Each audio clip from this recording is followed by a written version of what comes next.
What if I told you someone started their first business at 12 years old, failed repeatedly, then turned a viral TikTok post into a multi-million-dollar empire by 25? Let me tell you why this story isn't just about hustle, it's about the messy, unpredictable dance between failure and reinvention. Personal story time. I've always thought that the most fascinating entrepreneurs aren't the ones who hit it out of the park on their first try. They're the ones who stumble, crash, and then rebuild something bigger. Bridey Drake's journey is a masterclass in that exact formula.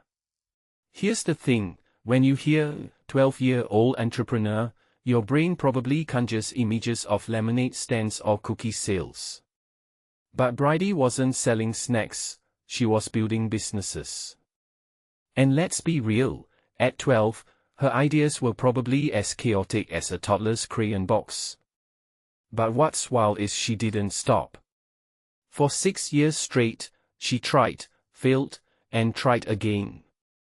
Most people would have quit after one setback, but she kept going.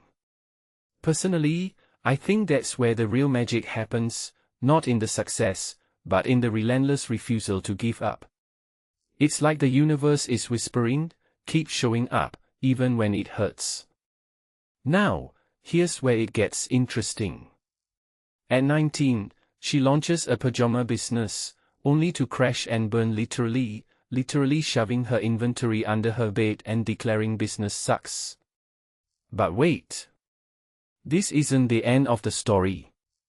It's the pivot. Because while she was wallowing in self-doubt, TikTok was becoming the cultural earthquake of her generation. What many people don't realize is that timing isn't just about luck, it's about being ready when the world shifts. She posted her pajamas on TikTok, and suddenly, her brand exploded. Overnight success? No. But the lesson here is that failure isn't the end, it's the setup for a different kind of success. And then there's the social media part.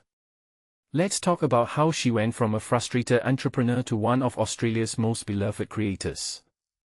At 45,000 followers, she had a moment of clarity. A stranger recognized her. That's when it hit her, she wasn't just sharing content, she was becoming a public figure. What makes this really interesting is how she leaned into her authenticity. She didn't polish herself into a brand, she let her messy, unfiltered self shine. In a world obsessed with perfection, her rawness became her superpower. It's like she said, why fake it when you can be real? But here's the deeper insight, her docuseries, Pure Average, isn't just about her life, it's a rebellion against the idea that you need to be perfect to matter. She's telling young girls, your weirdness is your gift. And that's terrifyingly powerful. Because what this really suggests is that the next generation of creators isn't chasing validation, they're chasing purpose. They want to feel seen, not sold. And Bridey's not just selling pajamas anymore, she's selling a message, you don't have to fit in to belong. So, what's the takeaway? At 25, Bridey's not just a businesswoman or a content creator, she's a reminder that success isn't a straight line. It's a zigzag of failures, pivots, and moments of clarity. And if you take a step back and think about it, her story isn't just about her. It's about all of us, those of us who've ever felt like we didn't fit, who've ever given up too soon, or who've ever wondered if our weirdness was worth anything. The question is, what will you do when your world shifts? Because the truth is, the next big thing might be hiding in your failures, waiting for you to pivot.